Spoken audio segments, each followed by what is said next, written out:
Okay.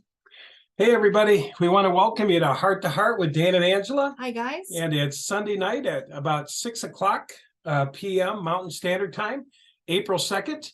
And we have a really interesting show to share with you today. We feel it's very needed. And it's concerning surrender. You know, what is surrender? You know, a lot of people hear about it. Is it giving up? Is it, what is it? You know, we've heard there's a amazing power with surrender. A lot of people write about surrender and they say it was a catalyst for their life and how their life was changed. In fact, I wrote about it in my book, Surrender, Your Key to the Kingdom Within. And it was a book I wrote because I had all of a sudden had a massive breakthrough and all sorts of miracles that happened to me. And so, my agreement was with God is if, you can change my life, if you can help me move out of these boxes that I was in, as you know, I was a Jehovah's Witness for 40 years. And I thought if you could take me and change me and take me out of this prison I was in this prison in my mind, and you could transport me into something better and give me back my life again that I'd lost, 40 years of my life. I mean, my education, everything was lost. And I said, if you could give me that back, I will write about it. And so that's what I did. And so that's what we wanted to talk about today was surrender, me and Angela, and just share that message with you because it's a good message, because it's a message about transformation. How do you go from zero to, moving up, moving out? How do you get unstuck? How do you set yourself free? And everybody wants to know that as a witness. We weren't only stuck with our physical bodies and codependency and families and everything that were going to abandon us, but then we had the religious ideals that were programmed into us. That's right. And boy, was that a challenge to get rid of all that programming. 40 years of programming for me from birth. I was raised a Jehovah's Witness, so I had a lot to surrender, a lot to let go of. And in the process of letting go, something else took over and moved me out of this matrix that I was in of belief systems and ideas and transported me to more wholeness and soundness of mind. And Dan, how did you come across the understanding of surrender? How did you get to that point? I started reading about it. I started reading about people who were stuck, like Dr. David R. Hawkins. He was an alcoholic, and I struggled with alcohol too. I was drinking a lot of booze. And anyway, Dr. Hawkins said there was nobody that could help him. He said Course in Miracles couldn't help him. He said the 12 steps didn't want him anymore. He said there was nothing that could help him. And so he was frustrated and he didn't know where to turn. So all he did was said these three words. He said, God, help me. That was it. He said, God, help me. I need help. And after that, I don't know what happened, but he'd written a ton of books. He wrote Power versus Force, Eye of the Eye, Transcending Levels of Consciousness, Devotional Non-Duality, Truth versus Falsehood, Eye of the Eye, and the list goes on. And he had some massive download. He did. And, like if anybody's ever heard of this guy named Eckhart Tolle, he's well known in the spiritual arena, not Christian so much, but crazy, awesome guy. And he was supposed to be following the footsteps of his father, who was a doctor, I think. And he was to become a doctor. I think that's what it was. It might have been lawyer, but I can't remember. But it was the family business. And he's like, you know what? I think he was signed up, ready to go. I think he was headed that way. And he just literally turned around and said, I'm not doing it. I'm not doing it. And he literally found himself sitting on a park bench and just sitting and just being. And oddly, that he started receiving downloads because really, truly what it appeared to me that love came down inside and rearranged everything, his thinking, everything. And literally to the point where the guy sitting next to him, a homeless guy, said, what did you just do to me? And the guy's, I didn't do anything. I'm just sitting here. You saw him sitting here next to you. But something transferred, love transferred over, into this guy and changed him forever. And Eckhart Tolle has been an amazing guy. I mean, I'll tell you what, through the COVID, he helped me so much. It made so much sense. But how did he get all this information? He surrendered. And, I'm just amazed by the people who are just saying, you know what, I'm not going to do what the world is expecting of me. I'm going to do what I feel in my heart is what I should be doing. And sometimes they start out with, I don't know what that is, though, but I know this. That ain't it. That's what's interesting. Yeah, and it has to do with You guys are in the Bible where it says, as I reduce, as I become less, Yes. something greater in me becomes more. Yeah. So I'm surrendering this self. Like, the reason I had to surrender was because I had 40 years of indoctrination. Right. I don't know where to go. I mean, I don't know where truth is out there. I mean, I was like, God help me. Because I he's had left, right? He's left the Jehovah's Witnesses, and now he's saying this, because some of you are not Jehovah's Witnesses, we realize, but it's like, now what? Now what? Yeah, where do we go? Yeah. You're all of a sudden you have no idea. I don't think I did anyway. I speak for myself, but I had no idea my family was going to abandon me like that. I really didn't. I didn't believe that. That was always Yeah. going to happen to somebody else, right? This Right, of fellowship would happen course. to that guy over there, Yes. and he deserved it. But when it came for me to leave and I wrote my letter, I did not really believe that my mother was going to cut me off. I didn't believe that even the organization was going to cut me off. I've had friends in there for 40 years, and I'd lived in a smaller neighborhood in Loveland, Colorado. And I couldn't believe walking in the store the next day, and the people looked at me like they didn't even know me. I know it. I just Same was thing like, happened to me too. hey, I'm here. And they weren't there. So Yeah. anyway, same with me too. I was in a bad secondary cult that I was involved in besides the Worldwide Church of God. And that one, it ended up that I kind of had a realization that something wasn't going to go right when I pulled out. And God had even told me beforehand in my heart, I knew it was God, but he said, it's time to let these children, I want you to give them to me now and let me take it from here. And somehow an instinctual knowingness that what he had just spoken to me kind of meant a possible good long goodbye, or maybe even forever, but it didn't make sense to me. It really didn't, but that was what was spoken to me. So it did help me a lot. I was able to let go and surrender the situation. I felt supported. But then when it came all down to the whole thing, what had happened was my ex had turned my children against me, and they were out of my life. I mean, they chose to, I've committed the unpardonable sin, and they just don't want to have anything to do with me. And it's been a surprise. But then when I thought about it later, when I realized that God said, give them back to me, give them to me, I'm going to take it from here.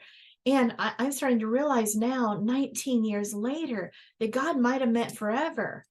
And I'm still having to surrender that at times. Even today, I did a little note to my daughter, and then I just surrendered her back over to God again. Because sometimes, you think maybe, just maybe you can, I don't know, try to get things going again.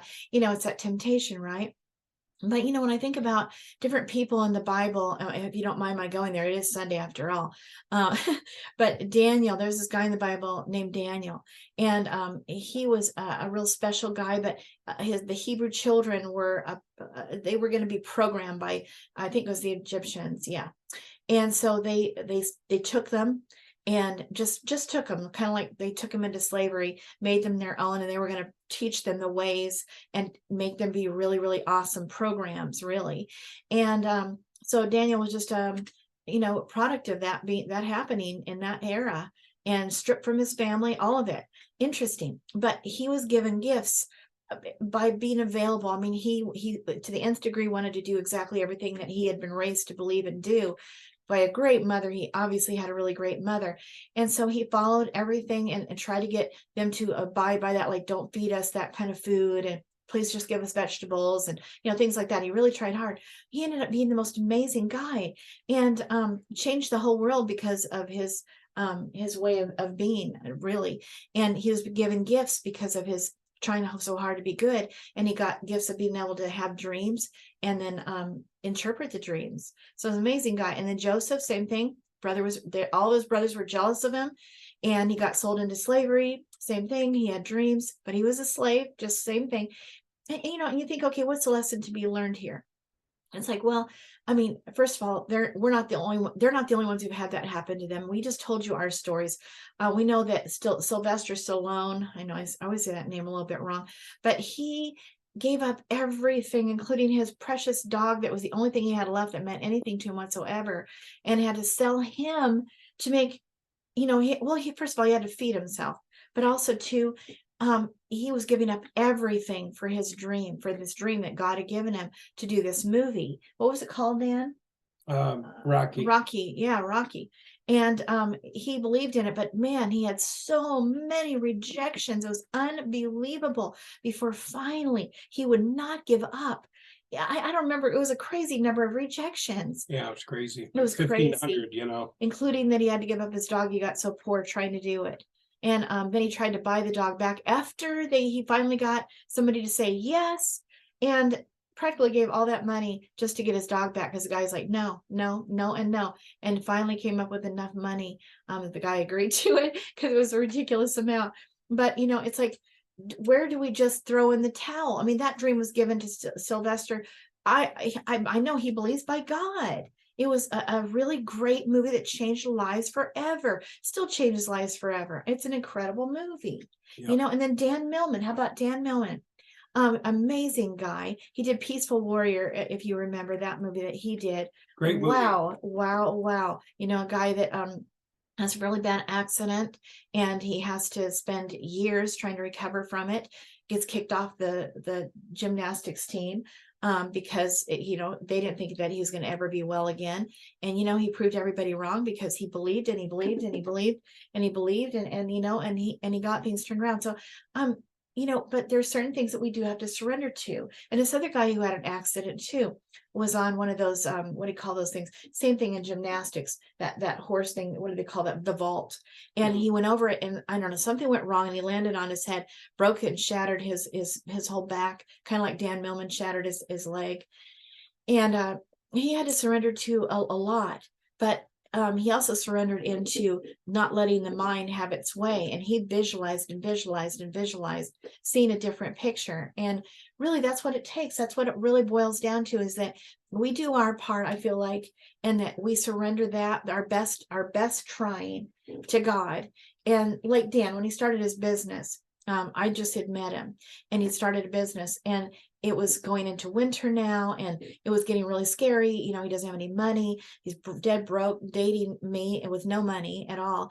And so, Not good. No, it wasn't, but he was so sweet. Oh my gosh. Every little penny he had, he spent on something that was not expensive, but darling and precious, and gave it to me. Really meant a lot, because I knew how broke he was. But he did end up surrendering that whole situation. But it was scary. It's like he's out in the road riding his bike saying, oh my gosh, I'm crazy. His mind's telling him one thing, and then he's back in the house saying, no, that's not how I see it. That's not how it's going to be. Then back on the bike, and then head starts going again, and back to the board again. No, that's not how I see it. And I see it, vision it again, say it again, speak it again, pray again, seek God again, everything you know what to do. And then you just keep surrendering. I give it over to you, Lord. I know it's best. You know it's best. I don't know what to do. You know how to do this. I don't. He did that even to find me. It's an amazing, the surrender. But we can't decide when that time is that God finally says, okay, this is what's going to happen now. Moses, God told him, you're going to be the one to lead the people, my people, out of the Pharaoh's clutches in Egypt. And he thought God meant right now. And to come to find out, God didn't mean right now. He meant prepare right now, because 40 years from now is when that's going to begin. And so that was 40 years. So we don't get to decide the timing. I mean, Dan was, blessed that he cried out and said, God, I don't know where the right woman is. And I'm just doing it all wrong. I'm making a mess of everything. Please show me where she's at. I give up. I surrender. Put his hands up like this. And I know you know where she is. I don't know what to do, but I know you know where this right woman is for me. And then practically within days he met me. But that's not how it goes for some people. Some people, it's their whole life. Some people, it's years. Some people, it's 5 years. But for Dan, it happened to be a very short time. But it's different from everybody. And as you see, Moses didn't get to choose. He had to wait 40 years. And then we had who was it? We went to that movie. We saw the Abraham movie. What was that called, Dan? My Only Son. Oh, My Only Son. Yeah.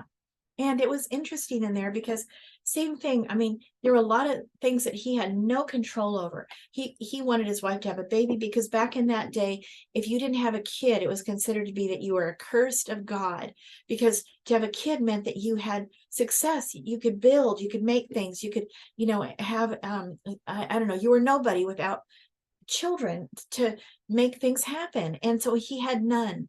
And finally, when Sarah was 90 years old and Abraham was 99, they were told, okay, she's going to have a baby. So I'm going to assume she was pregnant. And then he was about 100 and she was 91. Based on what I figured. And that baby came. But who would have guessed it was going to be like that? Again, a lot of years went by and they've been promised this child. It was something like 40 years, if I am not mistaken. It was a long, long time. And by the time it came, and she's like, what? You're still saying I'm gonna have a baby? Are you kidding me? From my body, I'm 90, I'm old and things don't work. And my husband, he can't even get it up. He's 100. Are you kidding me? I mean, that's legitimate. That's really pretty legitimate. Amazing woman of faith, though. But yeah, she had that baby, but we don't always get to choose the timing. I guess I just want to say that is something that is not in our control. And so we really, really have to surrender. Timing is a big deal. Yeah. You know what I mean? Because we don't know when things are going to happen. Right now, me and Dan are in a situation where we're trying really hard to get out of wood finishing. That Dan's been 42, 43 years in now. And I'm his assistant, and he knows it very, very well. He's probably the best in the industry there is, maybe in the world, possibly. He's very, very good. But trying to get out of it it's I don't know, for some reason it's a big deal. Maybe because it's easy to identify as that and not be able to let go of it, or I don't know, various reasons that we're like trying to rediscover ourselves. And it's a surrender type thing because you have to make money in that new thing. And we don't even know what that new thing's going to be exactly, except for we're hoping it'll be in a spiritual realm where we maybe could figure out a way to make money. But if not, we're asking God for some other business that we can do. And we don't know what that would be that would make the money to pay the bills. It's so interesting. And looking at retiring even, and I don't know, lots of interesting things. So we're surrendering, but there's moments of frustration, and there's moments of little bit of moments for me anyway of fear, and you feel lost, lots of gamut of emotions. And but then you just say, chill, let go. I surrender the emotions, I surrender my feelings, I surrender the fear, the anxiety around it, I surrender the plan, I surrender my health, I surrender, Lord, I don't know, I trust you. And that is what it's all about. I mean, that's what it was all about for Abraham. It's what it was all about for Moses. I thought about Esther, who had to marry a pagan guy, but she ended up being the one to save her people because they were going to slaughter her people because of a corrupt government. But her husband, who God caused her to marry, loved her and said, "Oh, what's happened? What's going on?" And so because of that, her people that was stopped. The plan to kill them was stopped in its tracks, and that man was punished. Maybe killed. Now I've forgotten how that ended. But amazing story. And what else we have? So Esther, that was an amazing thing. So she really had to surrender because marrying her husband being a man who was not in her religion at all. And if he found out that she was really a Jew, he might kill her. And she had so many concerns, but she just trusted God, and with all of her heart, trusted God, and was valiant and brave, and just was the most amazing person. But she had to surrender, not knowing.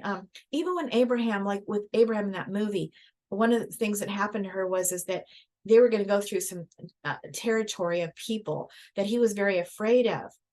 And so he told her, just tell him, the leader, that you're my sister. Well, technically, if you see the history, she was technically his sister. And so, but anyway, they were married and they were husband and wife. But so the guy took her in, and he began to make her his wife. He had a harem, and she was going to be one more of his wives, and she was very beautiful. And so she obeyed Abraham, and he was Abram at that point, and said, yeah, I'm his sister. So that caused so much havoc for that king, and he finally figured it out. Something's wrong since I met you. And so it came out that that she had lied and said, this is my brother, and there were sister and brother, so that she could save her husband from being killed. And so all that while she's trusting the plan. I mean, I don't know. She's trying to trust the plan and not worry and not freak out, and same with having a baby. She thinks she knows what God's maybe was thinking, that you may have a baby from my servant. Just take her as your second wife. That's how they did it back then. And she gave her servant to be a wife so that they could have kids. She thought that must be how God's going to have kids, because I'm too old now. My body doesn't work anymore. So take her and then maybe it'll work out, you know? And she's trusting God. It must be that's the way it is. I can't figure it out logically any other way. And so, you know, he has a baby by her. But again, trying her hardest to surrender to God and have it his way. And she was a beautiful woman. And I'm sad that the movie that just came out portrays her as weak, a burden, moaning, groaning, complaining, not trusting, when she was listed in the Bible as in Hebrews 11 as being a woman of faith. And it also says in the Bible in 2 Peter 3, I think, that talks about how that if you will trust God and not fear, as Sarah did, you will be considered her children, her daughters. And so us women, we tend to worry and fret and fear. And so when we act with faith and we trust God and we relax and we just don't get all freaked out about things, and, you know, just do your level best. Not that we don't fear it. It's not that. It's that you don't give into it. It says, if you just don't give yourself over to it, is what it said there, then you will be her daughters. Well, why would they say that about Sarah if she wasn't a woman of faith? So twice she's mentioned as a woman of faith. Truth is, she hardly said anything in the Bible. Her words were very few. I think there's only 3 sentences of her saying anything at all. And yet the movie portrayed great distrust in God, great, you know, frustration towards God, distrust completely. Oh my gosh, completely botched who she was and what she was all about. But I think that she was very surrendered. I really do. And she's an example, supposed to be an example to all of us women. And so I think she is. I think I would have reacted the same way about having a baby at 90 years old, Oh, and yeah. my husband being 100 and can't get it up. I mean, come on. You know, what was she? She laughed. That's all she did. She didn't say, that's not going to happen. She didn't say it. She just laughed. That's all. And God was kind of like, why did you just laugh? Truth is, Abraham laughed too, but I think he maybe had a different idea about the laugh. I think it was probably like, oh my gosh, oh my God, I'm 100, really, Lord, how are you going to make this happen? But hers was like, no way, you know, probably, you know, that's kind of the feeling you got, because the Lord was like, why did she laugh? You know, why did she laugh? And she was called out on it, but not Abraham. So he had to have a different heart. That just goes to show you can't count on the words. It's the heart that's the issue. So Dan, any thought about any of this so far? And I'm going to just take it down another road here. Yeah, I just want to say a lot of times we operate in the blind. You know, like Angela said, I've been finishing for 43 years, finishing wood, refinishing and stuff like that. And it's interesting that I've been trying to get out of the trade for over 20 years. And, but, you know, as I stayed and started our own business, there was the money there that we needed to do things, to travel, to live the life we wanted. And so even though I had that intention, you know, that I wanted to get out, it wasn't my will. You know, it was God's will be done. Yeah, you know what I mean? Because I did quit a couple times and ended up working for a power line company and, you know, not making any money. Then I realized I had to climb these 50-foot, 50-foot poles, you know, in order to make the money. And I was like, I can't do this in the middle of winter, you know, 10 below zero in a weird place. And I thought, I can't do this. Then I quit again and went into something else, and it wasn't making no money, and I went back. And so anyway, I've learned to surrender. And then you went and started selling cars. So he got tired of one other job, but the guy was just using the heck out of him. And he just like, he felt like, you know what, I'm going to die in here. I'm going to die in here. And he's like, Lord, is this what you want? I'm just a lacquerhead. Is that what you want? Like, oh my gosh, you know? And so anyway, his friend's like, you know, Dan, you got to start selling cars. You can make a lot of money. So he went to this dealership and started selling cars. Well, guess what? He didn't last there at all, because it was a very corrupt dealership. However, he met me. I was at another dealership, and we went to mutual training to finish up our training and to get certified and stuff. And that's where I got to meet Dan. And then promptly, it wasn't promptly, but it was very soon after, he quit because it was so corrupt. I encouraged him to. It was just ridiculous. But my dealership was decent. So I stayed at that one for a good while until Dan got his business going, which I helped him do. And next thing he's hiring me part-time. And next thing I'm like, you think you could go full-time with me, Dan? And so we went for it. And I was able to go full-time with Dan in short order. And it was amazing. God just gently did this little changeover. And you know, it's scary. Any starting a business is scary. We were on a thread budget, you know. Yeah. Yeah, I'm borrowing money from him. He's borrowing money from me. And we're talking like $50, to buy supplies, kind of a thing. But getting free supplies because he was starting out and people would give him free stuff. God was just good to us. But surrender is an interesting thing. So, I want to talk about this guy that Dan and I got to chat with today in this Zoom meeting. And he read Dan's book, Surrender, but the bottom line is he just was struggling to get past and to manage to get surrendered enough that anything was happening. And but it ended up that, well, first of all, Scott Impact is a guy who really, really believes that if you're going to work with him, well, he's dead now, but he was a great, well-known psychologist, wrote some really great books about psychology, and one of them called Road Less Traveled. The Road Less Traveled. I read that book. Father of the Lie. Yeah, The People of the Lie. And then he wrote Pigs in the Parlor. I think he wrote that one, right, Dan? No, he didn't write that one. Oh, okay.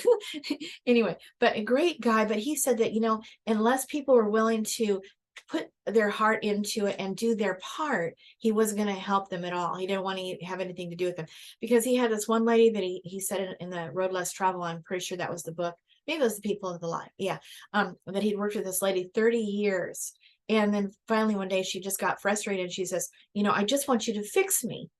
And he's like, what? It's like, I can't do any such thing. You got to do the work. I've been asking you to do this, and you're not cooperating with me. And so that was it. He said, from now on, if a person wasn't willing to put their 2 cents in the deal to make their life better, which is surrender to the process. Do you know what I mean? We all have to do our work, and then God does the rest, but we have to at least put in our personal effort, the best that we know how to do. And she wasn't willing to do it. And he's like, I'm not willing to do anyone anymore unless they're willing to work. And that was his caveat after that. And he was just like burned out, because like, oh my gosh, I had no idea that people were expecting me to just fix them. We can't fix anybody. That would be like saying that we're God. It's a very personal thing, our relationship with our creator, with our divine, whatever you want to call God, your divine self or whatever, doesn't matter to me. But it's a very personalized thing, and each of us is responsible for that connectedness and that surrender. That's a personal thing. Each of us surrendering is a personal thing, and I can't surrender for you, and nobody can surrender for me, and you can't surrender for me. It's just the way it is. So I just thought that was an interesting little twist, because, well, you come to find out that this guy, he really wants to surrender with all of his heart, but maybe because he was abused, it comes out that he was abused by his mother, and she taught him that, God listens to my prayers, but obviously he doesn't listen to yours. He doesn't hear you. And she just was always harping on how God doesn't hear your prayers and you're not good enough.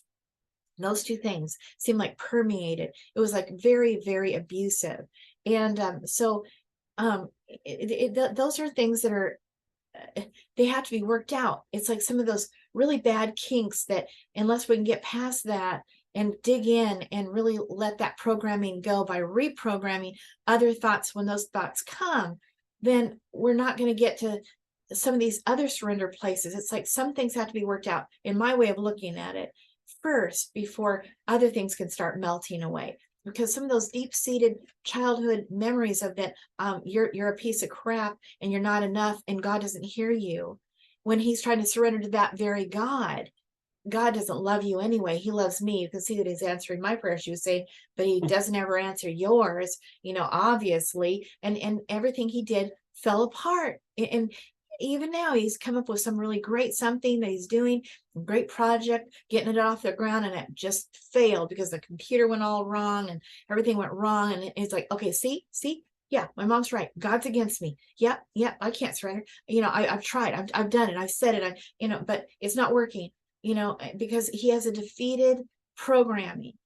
And until we get that out of the way, I'm still working on that with my childhood and some of the programming and the rejection and all of that. It sabotages well-meaning progress in your work towards your relationship with God. So some of that stuff from childhood has got to be worked out. And because, I'll tell you, with a woman especially too, a father figure has got to feel safe. So for some women who have been raped and treated badly by men, they're going to honor, and especially their father. And there's so much incest these days. You can't believe it, guys. It's unbelievable. But when that happens, first of all, the fathers don't realize what a terrible harm they've done to their daughters. It really messes you up for a lifetime unless you can get a handle on it and allow God and surrender it. But here's the hard part. A woman's got to be able to trust now what she considers to be another man, because God is seen as like a man, a father figure. And so they struggle very badly to have that relationship go on with God because he's a man, and that's how we all look at it. And so they can't. So that's where I'm saying that some of that root stuff has got to be worked out. And however you got to do it. And cry out to God that you think's angry with you, because hey, my dad's angry with me. He doesn't believe in me. He thinks I'm a piece of crap. So much so that he took my virginity and ruined my life. You know how I feel about myself now, and now all kinds of other men now treat me with disrespect, and it just has been a snowballing effect. And I'm a piece of crap. Why would God want me? And he's not listening to me. No man loves me. How could I be lovable? I'm not lovable. I'm dirty. I'm what all these feelings that you have. So this is not easy stuff, but it can be worked out. There are ways, and there are ways around it too, that God understands, and he'll make a way. But these are difficult things, but we can surrender. Just, I don't know, Dan, you want to talk about that for a minute? Yeah, no, you're doing good. Yeah, in surrender, like I was telling a guy today that he said he read my book, and he was kind of upset. And he says, I read it, and it didn't, I'm not any more further along, and he's really angry.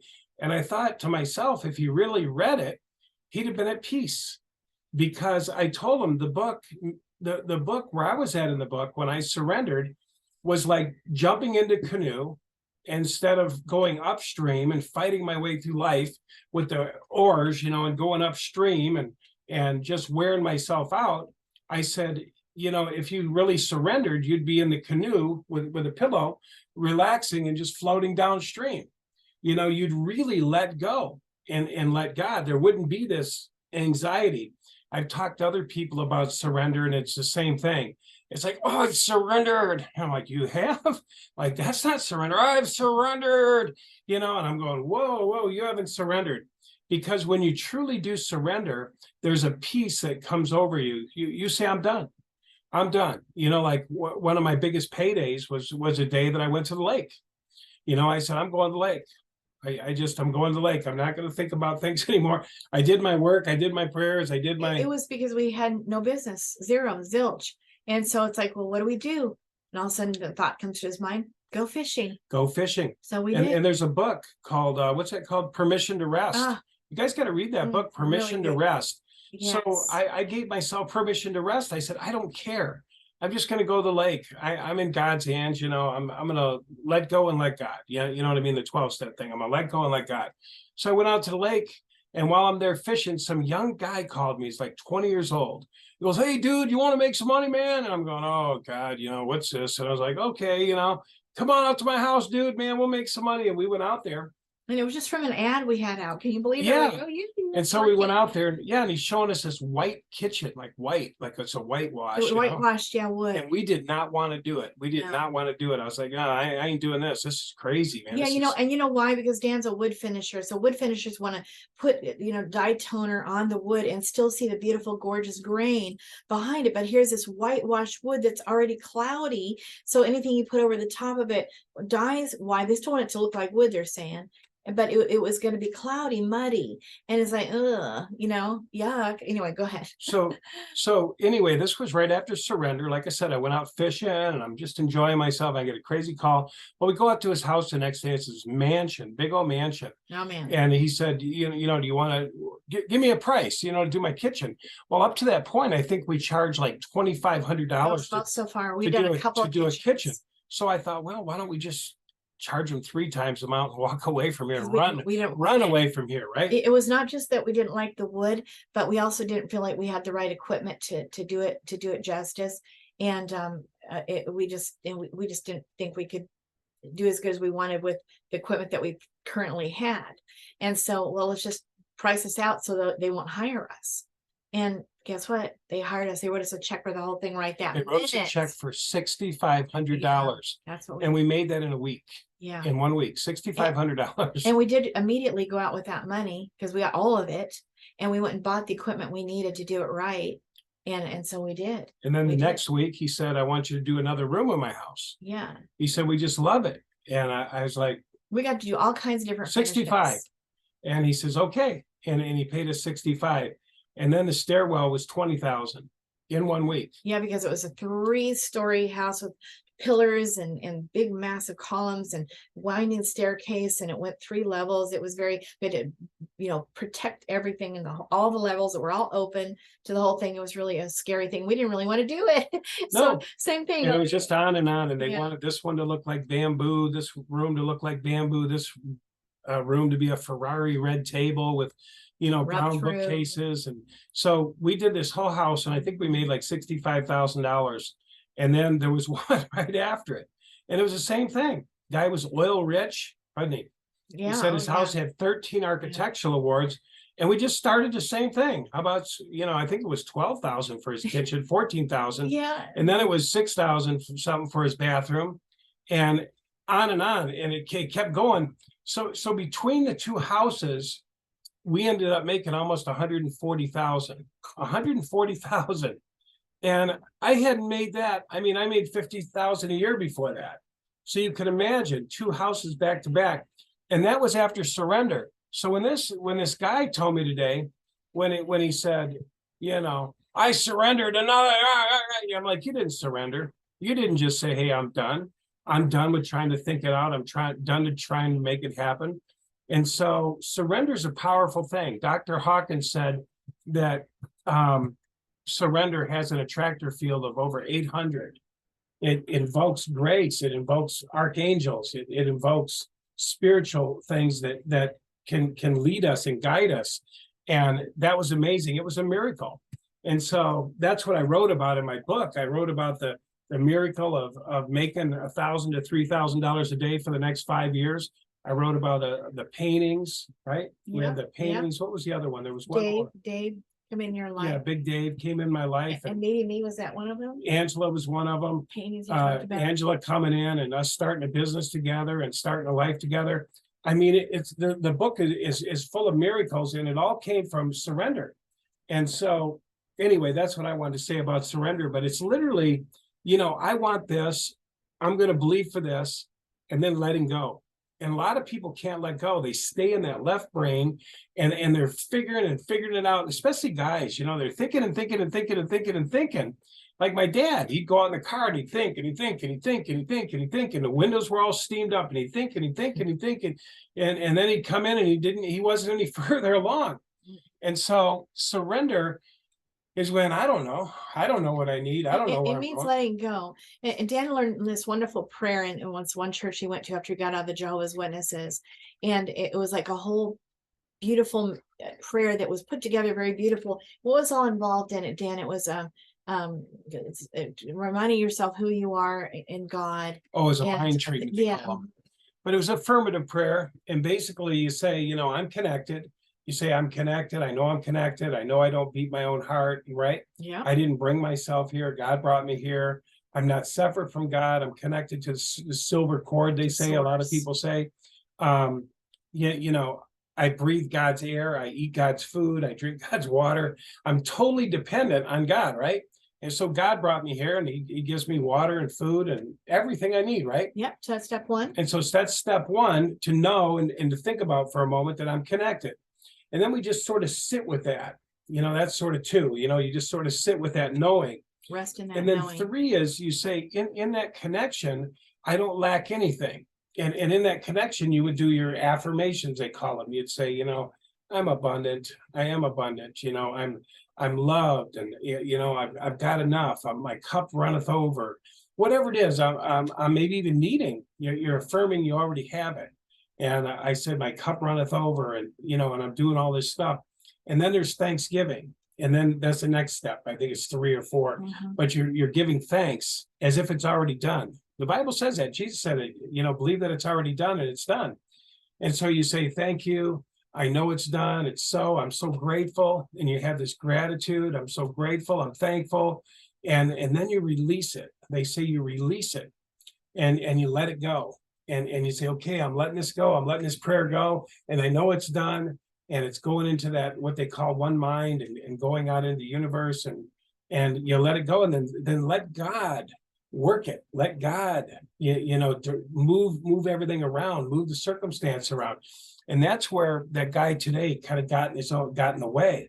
In the last part of the affirmative prayer, he took it back into his own hands again, Right. and says, dang it, I'll figure it out. Dang it, I want it to happen now. And then he got mad, like a victim of, the people who sold the book, the people who, gave him the idea. And he was mad at kind of the world. Right. Right. The root cause, though, being what happened with his mother in his childhood. He's still in relationship with that woman today. And I think he looked like he was probably at least 65.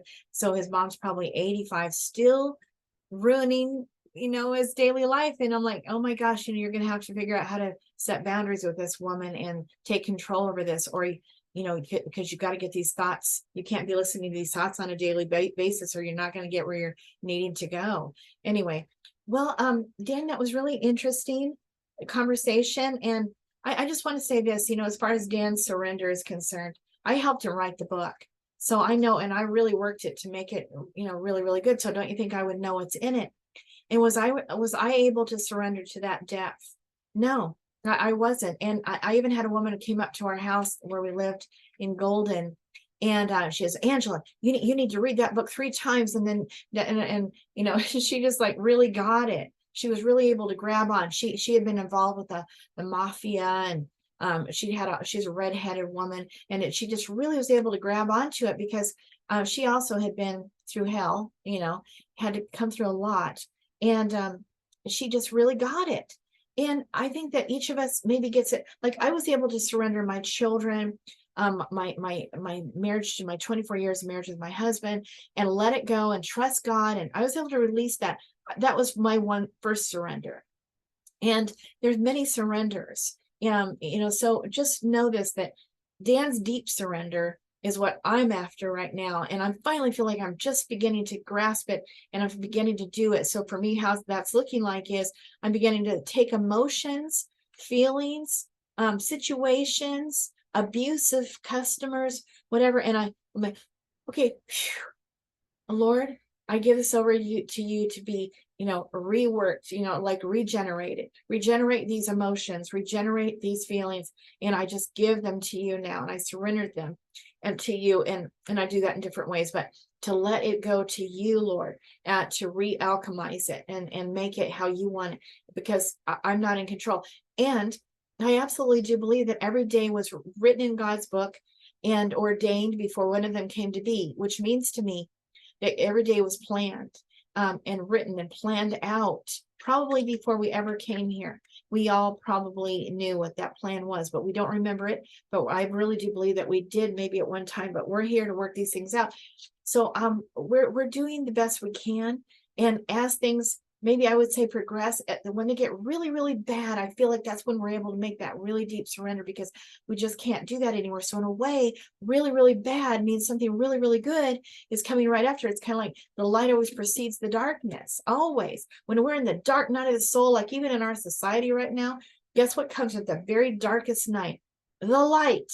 And so Dan, he's been some very deep, dark place. And that's how come he was able to surrender so deeply.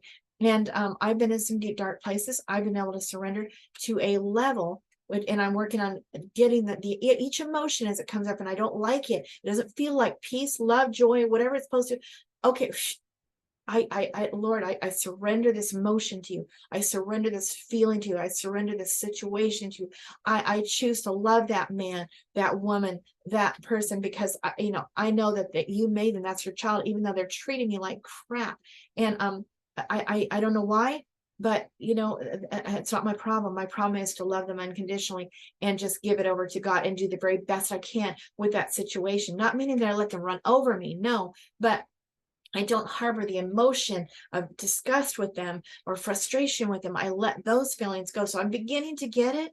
And I know that it's just going to keep getting better. The more often that I'm doing it, I'm finding that I'm feeling closer to my source, and I'm feeling more relaxed, and it's just going to keep getting better. But, I feel like the outside forces don't want that, and they make it extra hard for me to be sure that I do not go to that place where I want to go. But I'm never taking no for an answer, and it will happen for me.